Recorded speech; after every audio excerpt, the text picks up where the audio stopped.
नमस्कार विद्यार्थी मित्रों, आज हम कक्षा 9 हिंदी विषय की शुरुआत कर रहे हैं।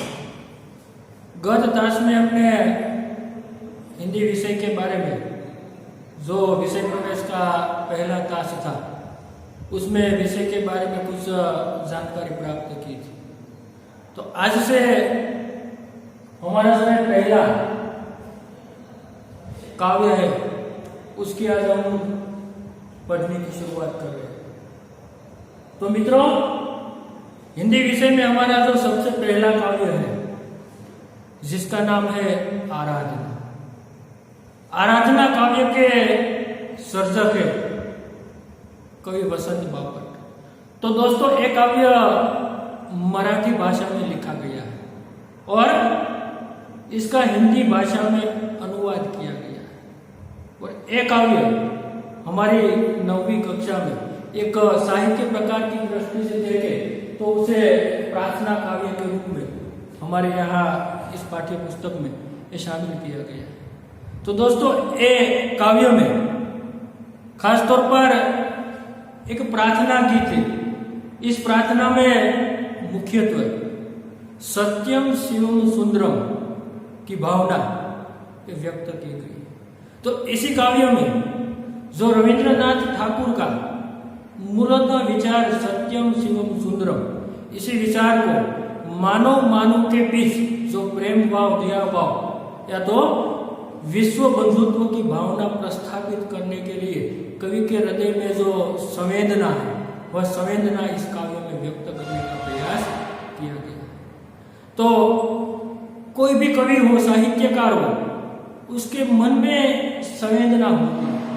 खासतौर पर समाज में जो भिन्न भिन्न वर्ग के लोग हैं, जो दुखी लोग हैं, जो पीड़ित लोग हैं, जो शोषित लोग हैं, उनके मन में, उनके हृदय में जो उनकी भावनाएं होती है, उनकी भावनाओं को व्यक्त करने का प्रयास कवि करते हैं। तो यहाँ पर कवि की जो एक संवेदना है वह संवेदना आराधना काव्य में व्यक्त करने का प्रयास किया गया। तो इसी आराधना काव्य जो मूलतः मराठी भाषा का लिखा गया वसंत बापट जी का एक प्रसिद्ध ये काव्य है, उसी काव्य को हिंदी में अनुवाद किया गया है। तो अनुवादित की गई एक कृति है और इसमें मूलतः विश्व बंधुत्व की भावना या तो सत्यम शिवम सुंदरम की अभिव्यक्ति प्रमुखतः देखने को हमें मिलती है। तो इस काव्य को पढ़ने से पहले मूलतः हम उसके जो कवि वसंत बापट जी है उसका हम सबसे पहले परिचय प्राप्त करते हैं और देखते हैं। तो आराधना मूलतः वसंत बापट का एक काव्य है। तो सबसे पहले हम वसंत बापट का परिचय प्राप्त करते हैं। श्री वसंत बापट ख्यातनाम कवि, मराठी भाषा के जो प्रसिद्ध तो विख्यात कवि है। आपका जन्म महाराष्ट्र के सतारा जिले में कराड़ नामक गांव में हुआ, यानी कि कवि का जन्म महाराष्ट्र के कराड़ नामक गांव में हुआ था और उनकी कर्मभूमि पुणे रही है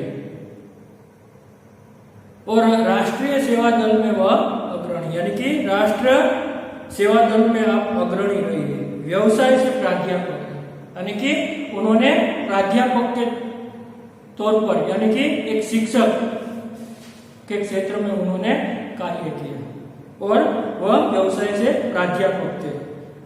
आपके काव्यों में राष्ट्रभक्ति, समाज जागरण एवं मानवीय संवेदनाएं व्यक्त हुई, यानी कि उनके काव्यों में मूलतः समाज में जो जागरण और साथ साथ मानवीय संवेदना।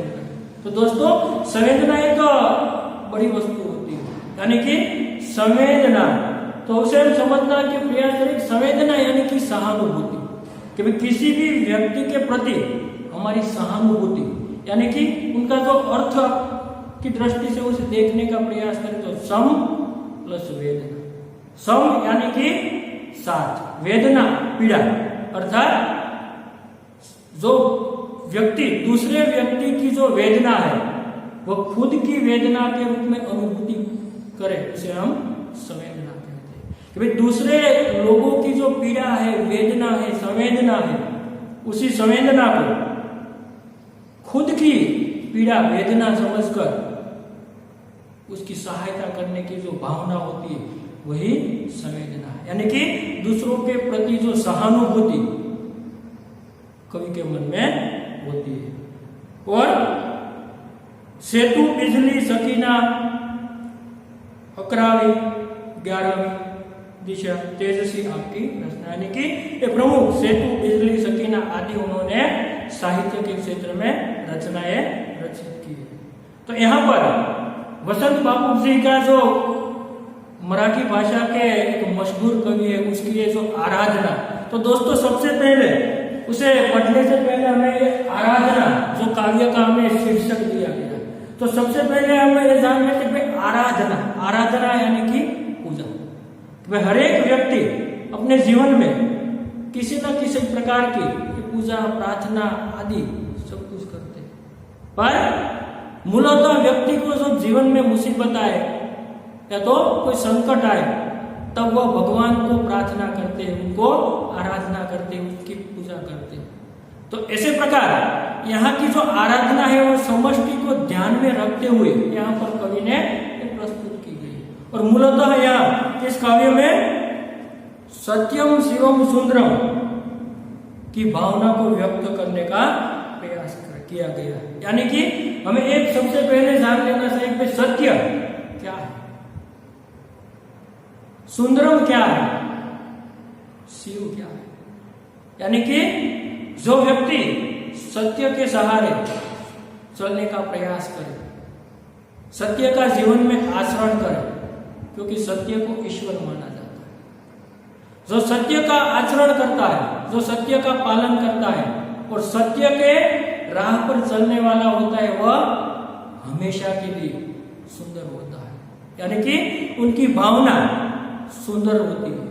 और सुंदरता के साथ साथ जिनकी भावना सुंदर होती है, जो सत्य की राह पर चलता है, वह शिव होता है। शिव अर्थात कल्याण, जिसमें समष्टि के कल्याण का भाव होता है। तो इसी प्रकार समष्टि का भाव सत्यम शिवम सुंदरम में होता है। जो सत्य के साथ चलने वाला होता है, जो सत्य का आचरण करता है, वह सुंदर होता है और सुंदर शिव कहलाता है। यानी कि इसी कविता का भी हमें यही सुर देखने को मिलता है। तो यहाँ पर कवि ने इस कविता के माध्यम से हमें एक बहुत बड़ा संदेश देने का प्रयास किया है कि भाई व्यक्ति को जीवन में समाज के भिन्न भिन्न वर्ग, भिन्न भिन्न लोग होते हैं और भिन्न भिन्न लोग भिन्न भिन्न वर्गों में किसी न किसी प्रकार के, कोई दुखी है, कोई पीड़ित है, कोई शोषित है, कोई व्यथित है। इन सभी लोगों की कोई न कोई किसी न किसी प्रकार की समस्या होती है और उन्हीं समस्या को सुलझाने के लिए लोग सत्य के सहारे, सुंदरता के भावना के साथ लोगों को एक दूसरे के साथ भाईचारे की भावना के साथ जो एक दूसरे को सहायक बने या तो एक दूसरे की सहायता करे, तो जगत में सभी लोगों की समस्या को हम सुलझाने में कामयाब हो जाते हैं। इसलिए हमें यहाँ पर इस कविता के माध्यम से या तो इस प्रार्थना गीत के माध्यम से हमें विश्व बंधुत्व की एक बड़ी भावना स्थापित करने का यहाँ पर हमें कवि ने संदेश दिया। तो दोस्तों, तो एक काव्य में जो काव्य पंक्तियां हैं उसे हम समझने का प्रयास करें।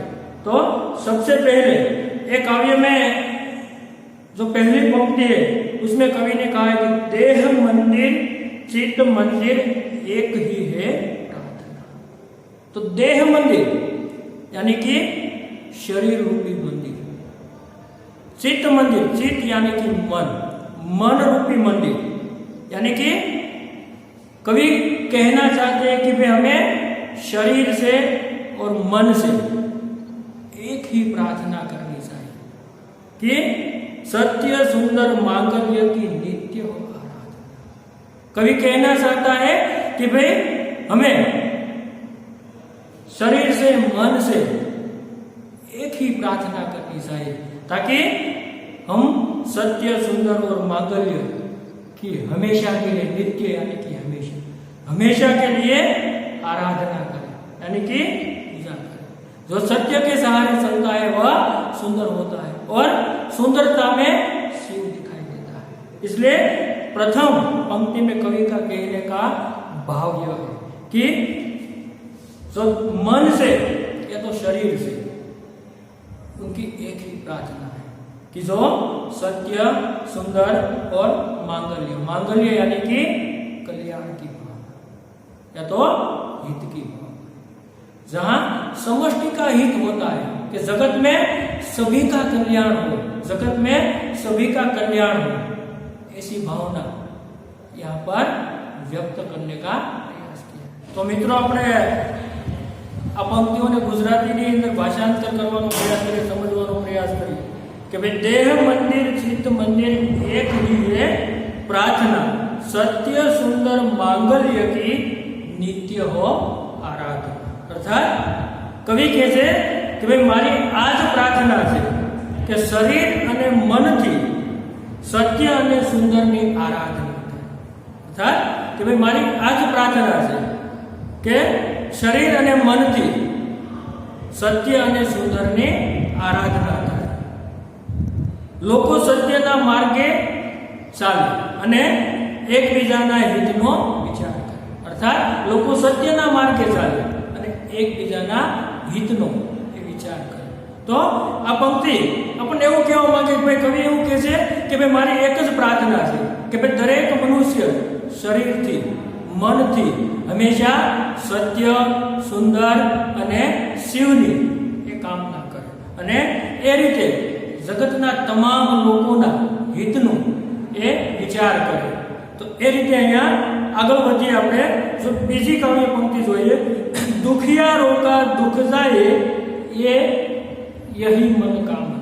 अर्थात कि भाई दुखी लोगों ने दुखમાંથી કઈ રીતે છુટકારો મળે, दुखी लोगों को दुख में से छुटकारा मिले और साथ ही वेदना को परख पाने जगाए संवेदना यानी कि सहानुभूति कि भाई हर एक व्यक्ति की, जो समाज के पीड़ित व्यक्ति है, जो दुखी व्यक्ति है, जो शोषित व्यक्ति है, उनकी जो वेदना है, जो पीड़ा है, उसी पीड़ा को हर एक व्यक्ति यानी कि सब व्यक्ति उनकी प्रति सहानुभूति व्यक्त कर सके और उनके प्रति उन्हें दया भाव हो, उन्हें लगाव हो, यानी उन्हें करुणा भाव हो और इसी प्रकार सभी लोगों की हम सहायता कर सके।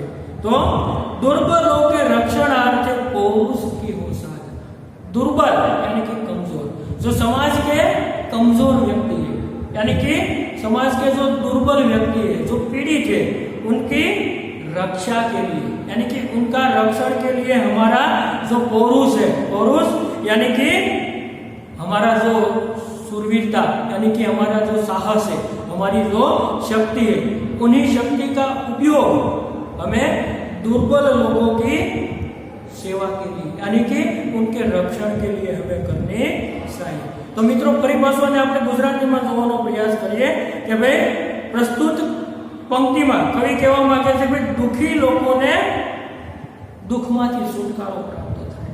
જો દુખિયારો का दुख जाए એ यही मनोकामना, यानी कि કવિની એકમાત્ર મનોકામના છે, એકમાત્ર કવિની ઈચ્છા છે। મનોકામના એટલે ઈચ્છા, કવિની એકમાત્ર ઈચ્છા છે, એકમાત્ર મનોકામના છે કે ભાઈ દુખી લોકોને દુઃખમાંથી છુટકારો મળે અને આગળ એ લોકો કે એકબીજાની પીડાનો અનુભવ કરી શકે, કે માણસની પીડાને સહાનુભૂતિ, કે માણસની વેદનાને, પીડાને સમજી શકે અને એ માટે જે કમજોર લોકો છે, જે પીડિત લોકો છે, જે ગરીબ લોકો છે, એ ગરીબ લોકોના રક્ષણ માટે જે શક્તિશાળી, સાહસિક, જે શૂરવીર લોકો છે, એ એના રક્ષણ માટે પોતાની શક્તિનો ઉપયોગ કરે અને એ રીતે દરેકના જીવનની અંદર એ સુખની અનુભૂતિ થઈ શકે। એ જ રીતે આગળની પંક્તિની અંદર કવિ કહે છે જીવન में नव तेज हो अंतरंग में भावना। जीवन यानी कि हर एक व्यक्ति के जीवन में नव तेज हो, यानी कि नई चमक, नई रोशनी। हर एक व्यक्ति के जीवन में ये नई रोशनी आए, यानी कि नई चमक आए। और अंतरंग में भावना, अंतरंग, अंतरंग यानी कि हमारा जो अंतर है, हमारा जो हृदय है, या तो हमारा जो अंतःकरण है, यानी कि हमारे हृदय में, हमारे अंतःकरण में सभी के प्रति सहायता, सभी के प्रति दया भाव या तो करुणा भाव की भावना होनी चाहिए। यानी कि सुंदरता की आस हो, मानवता की हो उपासना, यानी कि सभी के प्रति मानवता, यानी कि मानवता के लिए हम उन्हें सहायता करने का प्रयास करें। सुंदरता की आस हो, मानवता की उपासना। शौर्य पावे, धैर्य पावे, यही अभ्यर्थना। हर एक व्यक्ति शौर्य यानी कि शूरवीर, शूरता, हर एक व्यक्ति बहादुर बने, शूर बने, साथ साथ वह धीरजवान बने, शूरता भी प्राप्त करे और धैर्यता भी प्राप्त करे। और वही है अभ्यर्थना। अभ्यर्थना यानी कि प्रार्थना, कि हमारी यही प्रार्थना है कि भाई हर एक व्यक्ति के जीवन में शूरता, बहादुरी या तो धीरजता उन्हें प्राप्त हो। तो इसी प्रकार उन्हें हम गुजराती में अनुवादित करने का प्रयास करें तो दोस्तों कि भाई कवि એવું કહેવા માંગે ભાઈ દરેકના જીવનની અંદર એક નવી ચમક, નવી રોશની ફેલાય અને દરેકના હૃદયની અંદર, દરેકના મનની અંદર સુંદરતાની આશા છે એ પ્રગટ થાય અને દરેક વ્યક્તિ માનવતાની ઉપાસના કરે, દરેક વ્યક્તિ માનવતાવાદી દ્રષ્ટિકોણ રાખે, જેથી કરીને દરેક વ્યક્તિ પોતાની એ માનવતાવાદી દ્રષ્ટિ દ્વારા એ સમાજના જે નિમ્ન વર્ગના લોકો છે, પીડિત વર્ગના લોકો છે, જે શોષિત લોકો છે, એમને સહાયતા કરીને એમને નવા જીવન માટે એક આનંદની અનુભૂતિ કરાવવા માટે મદદરૂપ બની શકાય। સાથે સાથે શૌર્ય પાવે, ધૈર્ય પાવે, કે દરેક લોકો, જગતનો સંસારનો દરેક વ્યક્તિ છે શૂરવીર બને, સાહસિક બને, ધીરજવાન બને, એવી એક જ પ્રાર્થના, એવી પ્રાર્થના, એકમાત્ર પ્રાર્થના કવિ છે એ ઈશ્વરને કરે છે। તો એ રીતે અહીંયા કે દરેકના જીવનની અંદર નવું તેજ આવે, નવું રોશની પ્રગટ થાય અને દરેકના વ્યક્તિની અંદર દરેક માટે સુંદરતાની આશા છે એ પ્રગટ થાય અને માનવતાની ઉપાસના કરતો દરેક વ્યક્તિ થાય, એવું કવિ પ્રસ્તુત પંક્તિમાં આપણને કહેવા માંગે। એનાથી આગળ કવિ કહે છે સભી વેદ, भेद सभी अस्त हो गए। भेद यानी कि हमारे संसार में या तो हमारे समाज में कई प्रकार के भेद है, जो वर्ण भेद है, जाति पाति के भेद है, अमीरी गरीबी के भेद है, ये सभी भेद मिट जाना चाहिए। એટલે यानी कि भेद सभी अस्त हो, अस्त यानी कि मिटना, नष्ट हो जाना। और वेर और वासना, वेर यानी कि शत्रुता, दुश्मना, और वासना यानी कि कामना। सभी के हृदय के भीतर के जो भेद है, जो जाति पाति के हो या वर्ण के हो, अमीरी गरीबी के हो, या तो किसी भी प्रकार के जो भेद है, उनके साथ साथ जो दुश्मनी का भाव है, जो शत्रुता का भाव है और जो कामना का भाव है, वह सभी भाव नष्ट हो जाना चाहिए। मानवों की एकता की पूर्ण हो कल्पना, यानी कि मानसनी एकतानी कल्पना पूर्ण थवी જોઈએ कि मानवों की एकता की पूर्ण हो कल्पना, यानी कि हमारे जो विश्व बंधुत्व की जो भावना है कि जगत के या तो संसार के जो सभी लोग, संस्कृत के जो प्रसिद्ध उक्ति वसुधैव कुटुंबकम, उसी उक्ति को सार्थक करने के लिए विश्व एक कुटुंब कई रीते बने, विश्व एक परिवार कई रीते बने, ये भावना ने व्यक्त करवा माटे, ये भावना ने ये सार्थक करवा माटे दरेक व्यक्ति की एकता ये होनी है आवश्यक है। मुक्त हम चाहे एक ही बंधुता कि हम मुक्त यानी कि स्वतंत्र तरीके से हमारी जो ये विश्व बंधुता की जो भावना है, या तो वह हमारी जो वसुधैव कुटुंबकम की जो भावना है वह हम प्राप्त कर सकें। तो इसी प्रकार कवि हमें इस प्रकार इस काव्य में अंत की पंक्ति में सभी भेदभाव को मिटाने यानी कि ऐसी प्रार्थना करते कि हमारे मन में जो आंतरिक भेदभाव है, जो जाति पाति धर्मवाद अमीरी गरीबी, ये सभी भेद मिट जाना चाहिए और सभी मानव जगत एक हो जाए, यानी कि पूरे की पूरी विश्व में यानी कि पूरे की पूरी दुनिया में जो एकता वो प्रस्थापित हो सके और तब हम मुक्त यानी कि स्वतंत्रता से हम विश्व बंधुत्व का एहसास कर सके। तो એ જ રીતે અને આપણે ગુજરાતીની અંદર જો એને સમજવામાં એની ભાષાંતર કરવાનો પ્રયાસ કરીએ તો ગુજરાતીની અંદર એને એ સમજવાનો પ્રયાસ કરીએ તો કવિ આપણને એવું કહે છે કે ભાઈ આ જગતની અંદર તમામ પ્રકારના જે ભેદભાવ છે એ ચાહે વર્ણભેદ હોય या तो ધર્મને નામે એ ભેદભાવ હોય, જાતિપાતિના જ્ઞાતિવાદના ભેદભાવ, એ તમામ પ્રકારના ભેદભાવ છે એ દૂર થવા જોઈએ અને સાથે સાથે એ માણસની દુશ્મનાવટ છે એ પણ દૂર થઈ જવી જોઈએ, વાસના એટલે કે માણસની કામના એ પણ દૂર થવી જોઈએ અને સાથે સાથે માનવો की एकता की पूर्ण कल्पना કે ભાઈ માણસની જે એકતાની કલ્પના છે એ પૂર્ણ થવી અને ક્યારે પૂર્ણ થઈ શકે કે ભાઈ દરેક વ્યક્તિ સત્ય શિવ અને સુંદરતાના સિદ્ધાંત સાથે એ મન હૃદય અને વિચારથી જો સતત એ દિશાની અંદર એ આગળ વધતો રહેશે, સતત એ દિશાની અંદર વિચારતો રહેશે તો અને તો જ એ માણસ એ આખા જગતની અંદર આખા વિશ્વના કલ્યાણ માટે એ કાર્યરત થતો રહેશે। એટલે એ રીતે દોસ્તો આ રીતે આ કાવ્ય છે અને આપણે હિન્દીમાં અને ગુજરાતીની અંદર એ સમજવાનો એ પ્રયાસ કર્યો। તો એ રીતે મૂળતઃ આરાધના કવિ की जो यहाँ पर संवेदना એટલે કે કવિએ પોતાની જે સંવેદના છે એ અહીંયા વ્યક્ત કરવા માટેનો પ્રયાસ કર્યો અને એ સંવેદના વ્યક્ત કરવા માટે એ માણસના હૃદયને, માણસના મનને અને માણસના એ આચરણને જો સદભાવપૂર્વક દરેક વ્યક્તિ છે વ્યવહાર કરે, સદભાવપૂર્વક એ આચરણ કરવાનો પ્રયાસ કરે તો આ જગતની અંદર વિશ્વ બંધુત્વની ભાવના એ સ્થાપિત કરી શકાય અને જગતના અંદરથી હંમેશાને માટે એ રાગ દ્વેષ વેરભાવ ઈર્ષ્યાભાવ તમામ પ્રકારના જે અનિષ્ટ તત્વો છે અનિષ્ટ તત્વોને આપણે દૂર કરી શકશું અને એ રીતે જગતની અંદર કાયમને માટે શાંતિ સ્થપાઈ શકશે અને દરેક લોકો હંમેશા સુખ છે અને શાંતિથી રહી શકશે એવું આ કાવ્યની અંદર આપણને કવિનો મુખ્ય છે વિચાર છે કે દુઃખી લોકોનું રક્ષણ કરવું,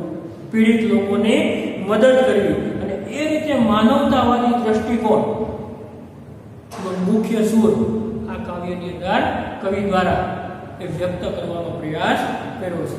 તો મિત્રો આ કાવ્યની જે પંક્તિઓ છે એના આધારે આપણે અહીંયા શબ્દાર્થ તમારી સામે મૂકવાનો પ્રયાસ કર્યો। તો કાવ્ય પંક્તિને જ્યારે સમજતી વખતે જો વચ્ચે વચ્ચે આ જે શબ્દો છે જે શબ્દાર્થ છે એને તમે જોતા જશો એટલે આ કાવ્યની પંક્તિઓ આપણને શું કહેવા માંગે છે એનું આપણે સરળતાથી એને આપણે સમજી શકશું। હવે આગળ આપણે વાત કરીએ તો આ કાવ્યની અંદર જે આપણને સ્વાધ્યાયના કેટલાક પ્રશ્નો આપેલા છે તો એ પ્રશ્નોની અંદર આપણે અહીંયા ચર્ચા કરીએ તો પહેલો પ્રશ્ન આપણને એવો આપ્યો છે સ્વાધ્યાયની અંદર કે ભાઈ કવિ નિત્ય કેસી આરાધના ચાહતે, તો ભાઈ કવિ નિત્ય કેસી આરાધના ચાહતે કે કવિ હંમેશા કેવી આરાધના ઈચ્છે છે, કેવી प्रार्थना ईच्छे से तो केवी पूजा ईच्छे से तो हम उसे कह सकते कि भाई कवि ऐसे आराधना चाहते हैं कि जिसमें सत्य सुंदर और मांगल्य की कामना हो, कि जिसमें सत्य सुंदर और मांगल्य की कामना हो, कवि नित्य ऐसी आराधना चाहते हैं। उसके बाद जो दूसरा सवाल है कवि किसकी मनोकामना चाहते कि भाई कवि किसकी मनोकामना चाहते तो दोस्तों हम कह सकते हैं कि कवि दुखी लोगों के दुखों को हम कैसे दूर कर सके, या तो हम दुखी लोग दुख में से मुक्त हो, इस प्रकार की मनोकामना चाहते हैं। उसके बाद तीसरा सवाल कि कवि दुर्बलों के रक्षणार्थ किसकी साधना चाहते हैं, कि जो दुर्बल व्यक्ति है, जो कमजोर व्यक्ति है, उसके रक्षण के लिए कवि कैसी साधना चाहते हैं। तो हम कह सकते हैं कि कवि दुर्बल के रक्षणार्थ पौरुष की साधना चाहते हैं। उसके बाद कवि किसकी अभ्यर्थना करते हैं, तो कवि ये अभ्यर्थना करते हैं कि सबके जीवन में नया प्रकाश हो, सबके जीवन में नई रोशनी हो, इसी प्रकार की वो अभ्यर्थना करते हैं। कवि कैसी बंधुता की कामना करते हैं, तो हम कह सकते हैं कि जिसमें सब स्वतंत्र हो, किसी भी व्यक्ति को किसी भी प्रकार का बंधन न हो, और सब व्यक्ति, सब लोग भाईचारे की भावना से जुड़े रहे, ऐसी कवि कामना करते हैं। उसके बाद हम देखें कि निम्नलिखित काव्य पंक्तियों का आशय स्पष्ट कीजिए।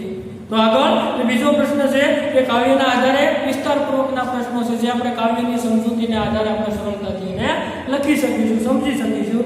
तो निम्नलिखित काव्य पंक्तियों का आशय स्पष्ट कीजिए। तो दोस्तों अपने प्रश्न थे कि काव्य पंक्तियों का आशय स्पष्ट कीजिए। तो काव्य पंक्तियों का जब आशय स्पष्ट करते, आशय यानी कि भाव या तो भावार्थ, तो जब हम काव्य पंक्ति का आशय स्पष्ट करें तब हमें किस प्रकार लिखना चाहिए। तो हमें देखिए कि पहली पंक्ति हमारे यहाँ पर देह मंदिर चित्त मंदिर एक ही है, प्रार्थना सत्य सुंदर मांगल्य की नित्य हो। तो इस पंक्ति का हमें जब आशय स्पष्ट करना है तो हमें सबसे पहले ये लिखना होगा कि प्रस्तुत काव्य पंक्तियां मराठी कवि वसंत बापट जी के आराधना नामक काव्य में से ली गई। ऐसा लिखकर आप उसके बाद जो काव्य पंक्ति में हम आगे जो पढ़ गए उसके बारे में 4-5 पंक्ति में, तो 4-5 वाक्यों में उसका उत्तर आप देख सकते हैं। इसी प्रकार दूसरी पंक्ति को भी इसी प्रकार आप आशय स्पष्ट कर सकते हैं। आशय यानी कि भावार्थ जो हमने काव्य में पढ़ा। तो इसी प्रकार दोस्तों आपको ये काव्य पंक्तियों का जो आशय स्पष्ट करना है वो आप सब कर सकेंगे। उसके बाद प्रश्न नंबर 4 है काव्य पंक्तियों को पूर्ण कीजिए। जो यहाँ पर काव्य पंक्तियां अपूर्ण तरीके से दी गई है तो उसी को पूर्ण करने के लिए आपको काव्य में देखकर उसे सरलता से आसानी से उसे पूर्ण कर सकते हैं। उसके बाद जो 5वां प्रश्न है वह 5वें प्रश्न में विरुद्धार्थी शब्द लिखिए। यहां पर मैंने आपके सामने लिख दिया। जो यहाँ पर कुछ शब्द है उसे ध्यान से पढ़कर लिखकर, यानी कि दुख यानी कि सुख, विरुद्धार्थी जिसे हम हिंदी में विलोम शब्द भी।